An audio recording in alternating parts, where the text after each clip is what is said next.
Welcome to Fostering Blooms, the podcast where we dig deep into gardening and all the ways it can enrich your home and life.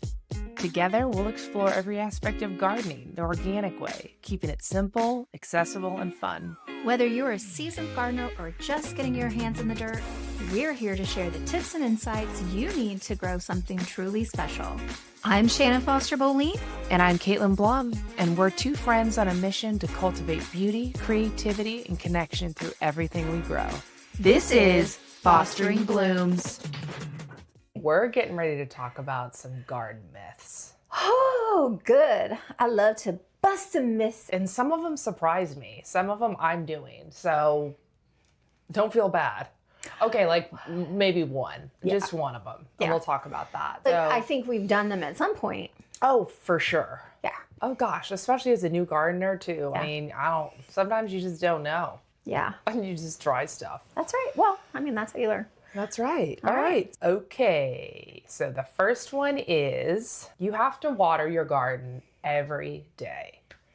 Maybe in August when I'm just kidding, when you have no rain. No, okay. You should not have to water your garden every day. The trick here and the most important thing is deep, long waterings, really saturating the soil and the roots below and not spraying it over your plants and just getting the surface wet. If you do that, then yeah, you need to water every day because you're just getting that top surface wet and it's really not even benefiting your plants. Right. You know, you've got to do deep watering so that water can go deep into the roots and really saturate and benefit the plant. And then you can wait a few days to water again. Yeah. When it comes to watering, I will say a couple things. We were talking about vegetables and we're talking about flowers on this podcast. So when you first plant perennial plants or even annuals, you have to help them get established. So you should be giving them, like if it's a rose, you're going to give it a really good deep drink once a week. If it's super, super hot, maybe twice a week.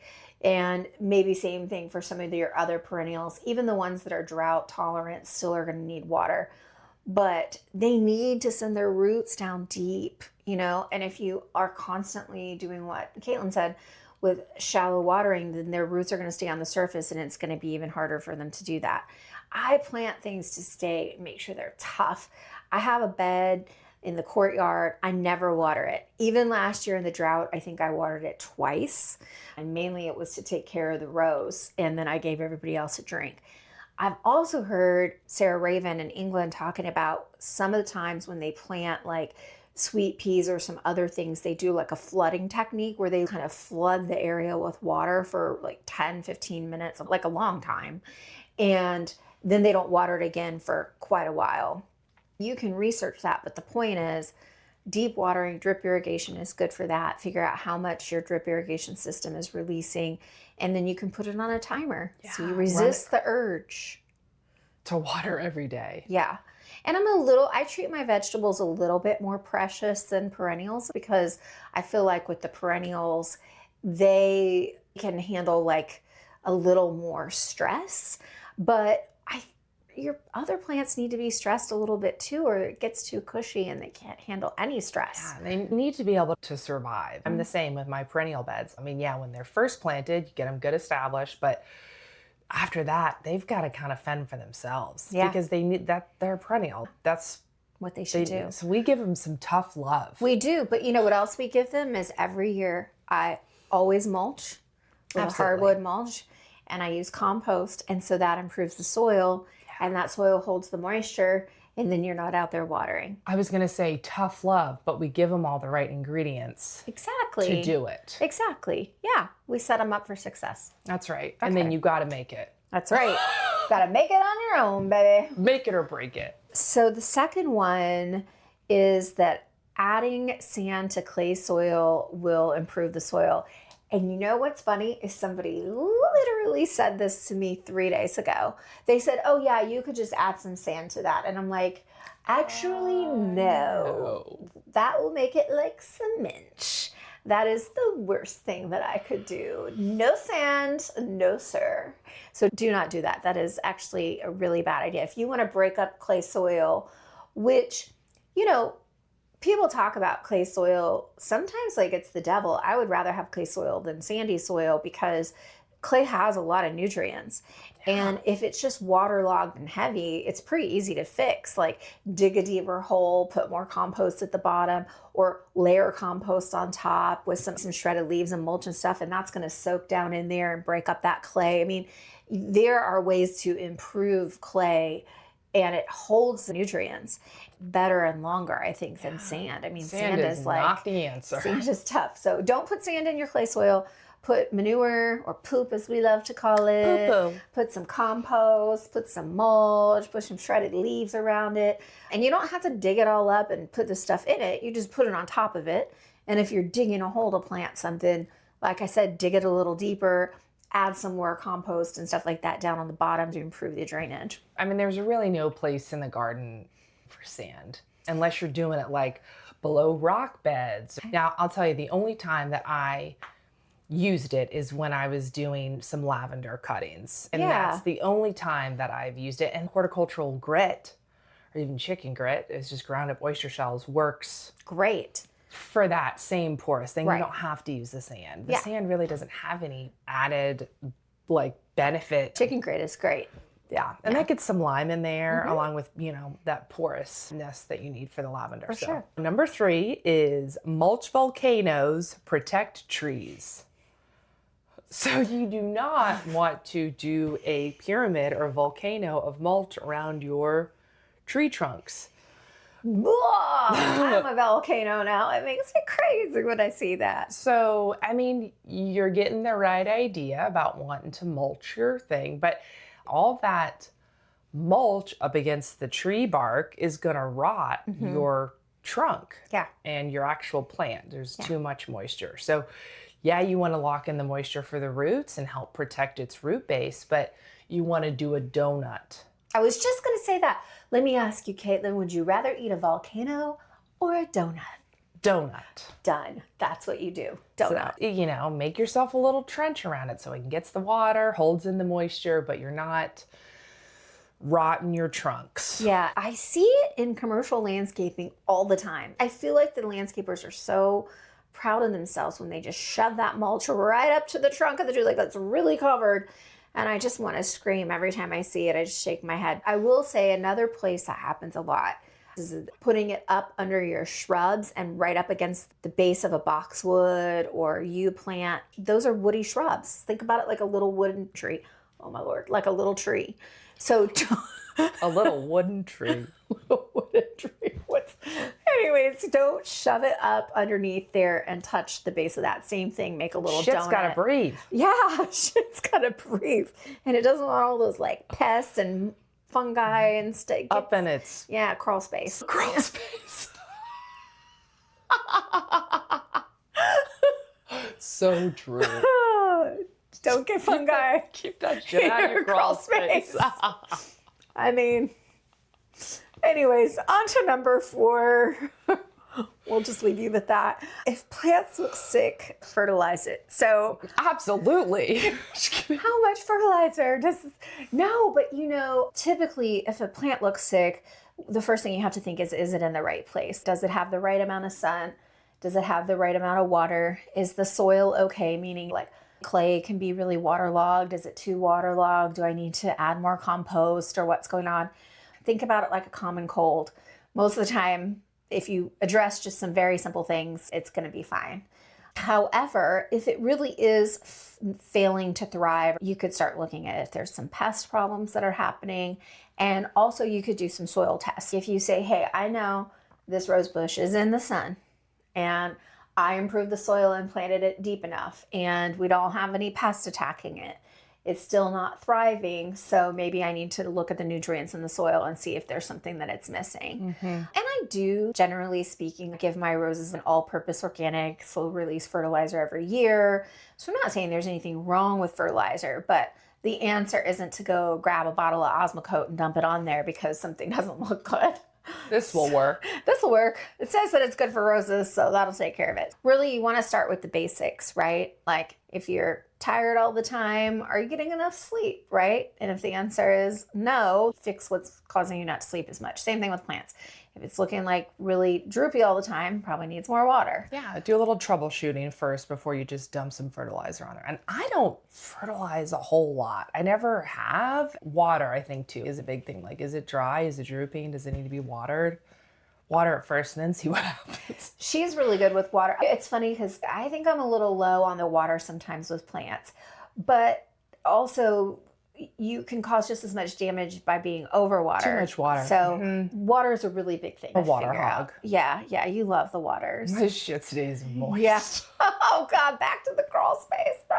Oh my God. But I know when to let it ride, let it dry out, Yeah. etc. Yeah. So that's where we need to start with that, not fertilizer. Perfect. All right. I like this one too. Number 5, more fertilizing equals better plants. I should just put extra fertilizer because it'll make my plants extra better. Extra. We just talked about fertilizing. So, be sparing and conscientious with your fertilizing. You don't want to zap your stuff. You don't want to zap your plants because you can easily do more harm than good if you over fertilize your stuff. So this is a good time to talk about this too. When you go to the garden centers, you'll see a lot of times that there are chemical fertilizers and organic fertilizers, and it's very confusing. And people are like, am I doing something bad? I mean, ultimately, everything is a chemical, even organic fertilizers, right? Yeah. The best example I heard someone talk about one time was, if you use Osmocote, I'm not picking on Osmocote, I'm just using that as a well-known example of Is that the blue one? I think it's the pink one. Okay. I don't remember. Anyways, but it's a readily available chemical fertilizer. Even if it says it's slow released over 6 months, it is like eating a cheeseburger. It is like fast food for your plant. So it's a lot of nutrients. It's going to put on a lot of growth. But it doesn't necessarily help with root development and long-term stability. And it doesn't do anything to also improve the soil or the nutrients in the soil. Whereas organic fertilizers like bone meal and blood meal, that is going to improve the root system. I think also, I'm not a soil scientist, but we know someone who is. But I think it improves the soil as well, or at least puts the nutrients in the soil that would make it better. It's more like eating your greens and your carrots and things like that. So organic fertilizers are more of a health-based product for plants. I have used both before, and I think the temptation with a lot of the chemical fertilizers is that they also say they protect from pests. And then you start doing that and you might be killing some things that you don't want to kill as well. There's a lot more research you can read about it, but I will say that I've to the point where I only use organic fertilizers like bone meal, blood meal, oyster shell, cottonseed, alfalfa meal, fish, feather meal. Yeah, I just feel like it's enough. I mean, I agree. I go to the grocery store and I see shallots that are like as big as the size of my palm. I don't need a shallot that's the size of an onion. My shallots are about this big. Like a real size shallot. Like a real size shallot. They're appropriate for what I tend to use them for. You know what I mean? I'm not growing the world's largest pumpkin here. No, and I've grown a 2-pound tomato with basically cow manure and some compost. I feel like it's not all it's crafted I feel like to be. amending your soil with compost and leaf litter and things like that at the start should be enough for your plant for that season. And then too, something that I've done this year is I got an organic starter mix fertilizer. I think it's 5-5-10. It's the one in the green box. Oh yeah, down to earth. Yes, and I got bone meal as well, and I made myself, I have a little container in my thing that I carry around, my little garden caddy, and I mix them together, and I put a sprinkle full, pan full in each hole that I put a start in. That's great. And to me, that should be enough for the season. Absolutely. I agree. Slow release, gets a little bump. It's not shocking it. And then I'm not fertilizing again. And you don't have to throw it on the whole bed unless you're planting in every part of the bed. I think that's a waste too. I do too. So that's why I've been dig a hole, little sprinkle, plant goes in. And I'm using a lot less. I'm not sprinkling it over the whole bed and get it in, because then as you water, that's going to leach through and out. I want it to be right at the root of the plant where it's going to suck it up. Right. I put a little soil on top of it if I put fertilizer at the bottom just so it doesn't burn over. I will say that with roses, I put bone meal at the bottom of the hole in year 1 when I plant them, and I cover it up with soil, and I put it pretty far down. Like I'm not trying to let it touch the roots right away. And then I don't fertilize it at all. Yeah. And then the second year, I always put compost and mulch around it, and I might add in a little bit of a slow release rose fertilizer.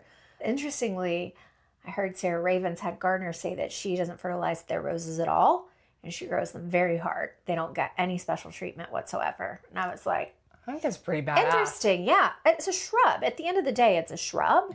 So I don't know. We'll see. I kind of did a trial this year. I've got a few with some fertilizer. I've got a few with some horse manure. And I guess we'll see how they do. It's interesting you say that because I didn't fertilize my 3-year-old roses at all. Yeah. And they're Banging. insane. Oh my God, insane. They're doing amazing. I pruned them really well, and I think that made a big difference. Yeah. But otherwise, I didn't fertilize them at all. You mulched. Yeah. Did you give them compost? No. Oh, wow. You really didn't do anything. Tough love. But they're strong. They're strong. They're stronger girls. for it. Yeah, they're so beautiful. What's our next one? Thank you. This is a good one. Number 6, gravel in the bottom of pots improves drainage. You know how many of my pots have gravel in the bottom?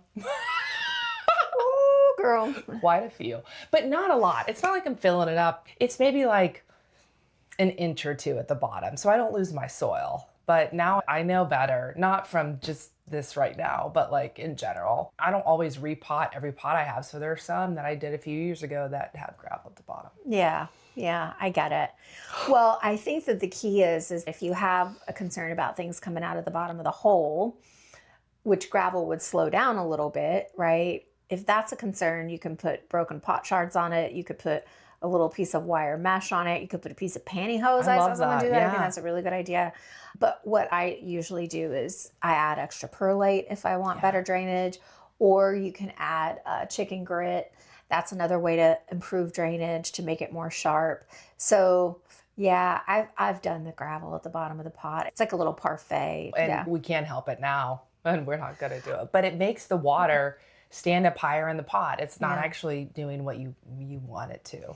Just get some good potting soil. That's one of the key things too. I don't like any potting soil that has fertilizer in it already. I don't want any of that. Again, I'm a big fan of the Coco Loco by Fox Farm. But anyways, okay, so the next one and the last one is that native plants don't need any care. You can just put them in the ground and walk away. Oh, that's they're still plants at the end of the day. Yeah, they're still plants. And so they do need help getting established, like any new planting would. One of the things with native plants is that you need to read about that specific plant, because if you have heavy clay soil and it needs better drainage, then you are going to have to improve that soil, whether it's mixing in topsoil or compost. But if it also needs like low nutrition, because there's some plants that need sandy soil, low nutrition, then you probably just want to go with a basic topsoil and not put any compost in there, because then you're going to give it too much, right? Even with just general compost. For what its native needs are. Right. And if you really can't get the soil improved enough and it needs really free drainage, it's just not the right plant for you.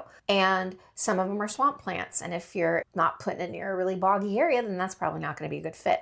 Look at native plants that grow in your part of the country. Yeah. So you do need to think about location, sun needs, water needs, soil needs, and then make sure that you're checking back in with those. They may be drought resistant, but they still are going to need some water to get established at first. Very rarely have I heard of a native plant ever need to be fertilized. They tend to be pretty low nutrition, but not always. So that's why you want to read. Just know, okay, it's classified as a native plant, but like what kind is it? Is it in a prairie? Is it in a forest? Like you said, get it established. It needs to develop those deep roots, and then they're more carefree. Yeah, and I'll share this with you. You may have noticed that we are missing a little guest that we usually have with us. My little baby girl, Xena, is in doggy heaven. Yeah, it happened in April, but I haven't been able to talk about it for a while because I'm already starting to cry. But I'm going to be doing a little kind of native plant garden for her on the side of the house. And so we'll be planting some native plants. Follow along on Instagram to see that progress. But yeah, definitely miss having her here. Yeah. So anyways, all right. Well, I think that does it. So hope you enjoyed these garden myths. That's and right. a little bit of busting on them. I know. And it's all right if you did them. So did we. That's right. But now we know better. That's right. Let's go grow, baby. Thanks for listening to Fostering Blooms. If this episode inspired you, send it to a friend who's ready to ditch bland grocery store radishes and get spicy in the garden with us. We'd love it if you left us a 5-star review. That helps other people like you find our podcast. And don't forget to tag us on Instagram when your blooms show off. Until next time, let's go grow, baby.